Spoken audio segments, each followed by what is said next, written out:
এই জেনারেটরটি কেন selfie start হচ্ছে না সেটা আজকে আপনাদের সাথে নিয়ে ঠিক করব। দেখুন, এটা হলো 2300 ওয়াট থেকে 2000 ওয়াট, মানে 2000 থেকে 2000 ওয়াটের ম্যাক্সিমাম ক্যাপাসিটি হলো 2300 ওয়াট। তো এটা সেলফি স্টার্ট হচ্ছে না কেন, সব কিছু শেয়ার করবো আজকের এই ভিডিওতে। আর আপনারা যারা এই ধরনের কাজগুলো শিখতে চান, যেমন যত ধরনের মোটর আছে, সিলিং ফ্যান মোটর কিংবা 3 ফেজের মোটর, মাঠ পাম্প, সাবমার্সিবল থেকে শুরু করে ইজি বেকের মোটর, চার্জার, কন্ট্রোলার বা ব্যাটারি, ফ্রিজ, এসি, ব্লেন্ডার জাতীয় আইটেমগুলো, এই কুকার, ইন্ডাকশন হিটার জাতীয় আইটেমগুলো, তারপর পাওয়ার টুলস, বিভিন্ন ধরনের সার্কিট রিপেয়ার কোর্স। আর এই কাজগুলো চাইলে সরাসরি আমাদের কাছে এসেও শিখতে পারেন, অথবা আমাদের ইউটিউবের ভিডিওগুলো দেখে শিখতে পারেন। দেখুন, এটা সেলফি স্টার্ট হচ্ছে না। তো এটা আমরা সেলফ ছাড়া ম্যানুয়ালি স্টার্ট করে দেখি। ম্যানুয়াল যদি এটা স্টার্ট করার চেষ্টা করি, দেখুন তো এটা স্টার্ট একটু কষ্ট হচ্ছে স্টার্ট করতে। দেখুন, এটা স্টার্ট হয়ে গেল। তো এটা কিন্তু সেলফি স্টার্ট হচ্ছে না, এইভাবে স্টার্ট করা যায়। আসলে ওইভাবে স্টার্ট করতে কিন্তু অনেক শক্তির প্রয়োজন, আর এটা স্টার্ট করতে কষ্ট হয়। যাই হোক, এখন আমরা যদি চেক করি, দেখুন এখানে কিন্তু সব কিছুই ঠিকঠাক আছে, এখানে শুধু সেলফি স্টার্ট হচ্ছে না। আর এখানে কিন্তু আউটপুটে কারেন্ট বাইর হইতো না, ওইটা ঠিক করলাম, ওইটা আরেকদিন দেখাবো কেন এটা হয় না। সিম্পল জিনিসটা আজকে দেখাই। দেখুন, সেলফি কোনো সারা শব্দ নাই। তো সর্বপ্রথমে এটা আমরা খুলে নেব। আর যারা এই ধরনের কাজ শিখতে চান জেনারেটারের, আমরা A to Z কয়েল থেকে রিওয়াইন্ডিং থেকে শুরু করে সব কিছুই দেখাবো। এটা পেট্রোল জেনারেটর, ডিজেল জেনারেটর সব কিছুই আপনাদের সাথে শেয়ার করব। তো এখানে দেখুন, সেলফের সুইচটার কাছে একটা ফিউজ থাকে 15 থেকে 20 এম্পিয়ারের। তো এই ফিউজটা আমরা চেক করে দেখলাম যে ফিউজটা কেটে গেছে। দেখুন, ফিউজটা একেবারে কেটে গেছে। তো এটা কাটা, এখন এটা আমরা চেঞ্জ করব। আর চেঞ্জ করতে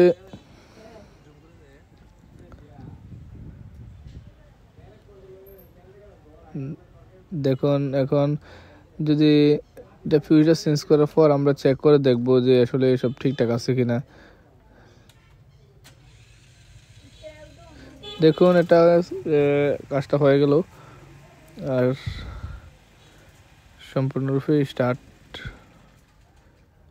এটা আসলে সিম্পল পদ্ধতি ঠিক করা। আমরা অনেক জেনারেটরে কাজ করছি পর্যন্ত, কিন্তু 40 কেবি পর্যন্ত করছি। তো এগুলোর ভিডিও আসলে দেওয়া হয় নাই। তো ইনশাল্লাহ আমরা আগামী দিনে এই ভিডিওগুলো নিয়ে আসবো, যে A to Z ভিডিও জেনারেটরের, এটা ডায়নামা এবং ইঞ্জিন, পিস্টন সব কিছু এখানে আছে। সবগুলো আলাদা আলাদা পার্ট বাই পার্ট আমরা দেখাবো। জেনারেটরের কয়েল বাদাই করা বা রিওয়াইন্ডিং করা আপনাদের সাথে শেয়ার করব।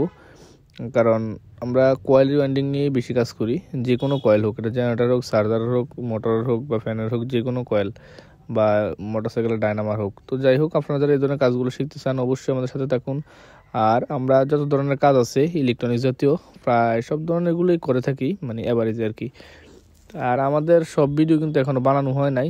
যে আইটেমের কাজগুলো আমরা করি, আমাদের সাথে থাকলে ইনশাল্লাহ আগামী দিনগুলোতে আপনারা ভিডিওগুলো পাবেন কোর্স আকারে। ইনশাল্লাহ আমরা 3D অ্যানিমেশন দিয়ে কাজগুলো দেখাবো আপনাদেরকে, যাতে খুব সহজেই আপনারা এই কাজগুলো শিখতে পারেন।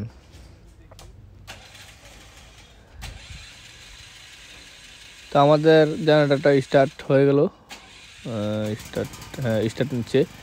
তো সেলফের জন্য কয়েকটা জিনিস থাকে, আপনারা চেক করতে পারেন। ফিউজটা নষ্ট হতে পারে, অথবা ব্যাটারি নষ্ট হতে পারে, বা সুইচ নষ্ট হতে পারে, বা সেলফের কার্বন নষ্ট হতে পারে।